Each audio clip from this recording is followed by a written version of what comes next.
සිරිපාද යනකොට දැන් ගෑන් ළමයි පිරිමි ළමයි යනකොට කකුල් රෙදෙනවා, මේ කොන්ද රෙදෙනවා, අමාරු වෙනවා, ඉඳ ගන්නවා, ආය යනවා, ආයෙත් වඩාගෙන යනවා, ආයෙ ගිහින් එනකොට ආයෙ වඩාගෙන එනවා. එහෙමනේ ජීවිතෙත් එහෙම තමයි. වැටෙනවා.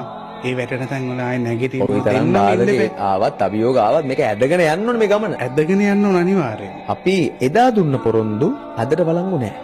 ඔව්. අද දෙන පොරොන්දු තව අවුරුද්දක් විතර යද්දී අපිට මතකත් නැහැ. මතකත් නැහැ. ඇයි මේ පොරොන්දු කඩ කරන්නේ? මිනිස්සු ඇත්තටම ගොඩක් වෙලාවට තමන්ගේ වාසියේදී බලන්න.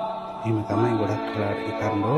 හැබැයි මම කියන්නේ බැඳීමක් ඇතුලේ දෙන්නට දෙන්න අවංක වෙලා දෙන්නගේම අනාගතය ගැන හිතන්න.